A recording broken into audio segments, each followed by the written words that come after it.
Ian Thomas of ITJ MMA, British-based mixed martial arts here, and I'm with Brett Johns after watching the main event of Cage Warriors 83. So you just said to me it was a good card. What else did you think about it? No, Cage Warriors is the platform. You know, a lot of people go on about the two main organisations out there is BAMA and Cage Warriors. That's the one that all these pro fighters want to get to before going to the UFC. Like I said, my heart's at Cage Warriors. You know, I was a Cage Warriors champion, and I loved. I didn't fight anywhere other than Cage Warriors. You know, so it's a good stepping stone for fighters. And now I'm starting to see like the new batch of Welsh fighters come through, and they all look like a bunch of killers. Like, so I'm looking forward to seeing their future in this promotion. So obviously you've got a few fighters from coming around Wales now. You just said as well, we got a lot of prospects coming through. It's interesting to see, because you can just see off the fights tonight, the main event finishes, you and Jack Marshman being in the UFC. I feel like now is the time to push Welsh MMA further even more. Definitely. You know, we still need that. Although it has absolutely gone crazy in Wales, I still think it's still a mega push. You know, I'm not looking at.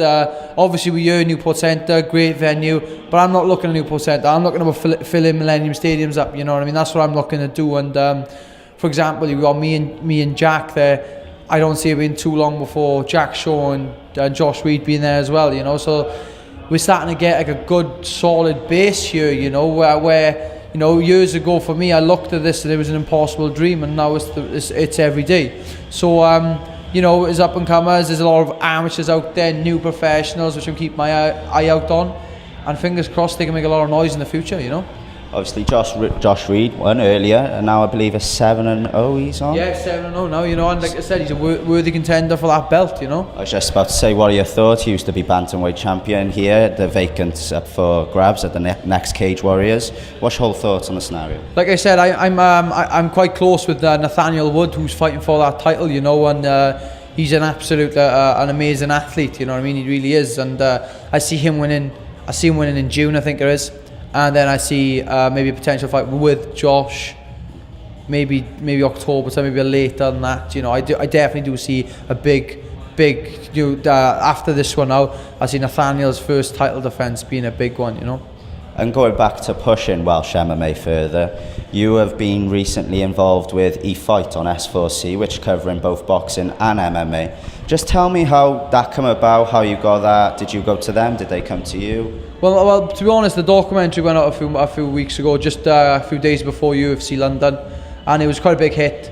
And they you know, a few months before that, they enjoyed the documentary so much that they wanted to do a 6-part series on boxing and MMA events in Wales, which they pulled off, and it was an absolutely amazing series, you know. And I was involved in the MMA side of things, obviously, because I can't box. But no, it was amazing. It was great to be involved. Now, not only that, I love speaking my language. I love speaking Welsh. You know, I'm from Wales. I love using the language. But it was nice to be on there talking to other martial artists as well, who aspire to have the same dreams as me. You know what I mean? They want to be UFC champions, and it was nice. It was lovely. It was great, and I'm very thankful for S4C for giving me that opportunity, because it really was a blessing, you know. And like I said, my best mate Iros, who produced my documentary, has been with me for all my career. Really, he had a big part in that, and I'm glad it worked for him. The thing with Iros is that he's one of my best friends, and he's been there since day one.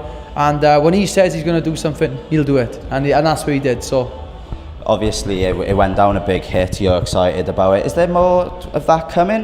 Not just you on there. Is Ffeit coming or what? We're hoping now to hear back from them. Obviously, I think the siege was a success. You know, yes, it can still be bigger, but I thought it was an amazing series, and I think they might be looking maybe at season 2. You know what I mean? Next year, same time. But I'm hoping my story will continue as well. My documentary continue, but the part 2 of it, you know. And hopefully it'll start on July the 16th in Glasgow. That's great. I was just about to ask. It would be silly for me not to ask. So you're aiming for that UFC Glasgow card, yeah? Definitely what I'm aiming for. I'm looking for a big fight. I'm not looking for any small fights, you know. I think after the last fight in London, it was a disappointment, especially because I come off a really good fight. Not just a good win, a good fight in Belfast. You know, London, I was expecting a good stoppage. You know what I mean? I was in my head, I was going through that guy, you know. But obviously that didn't go ahead. Now we look at July 16th, we see what happens there, you know. I'm hoping on that card. My fingers are so crossed, you know. That's great. That's all the time I have for you, mate. That's ITJ MMA, Ian Thomas, Brett Johns. Cheers, mate.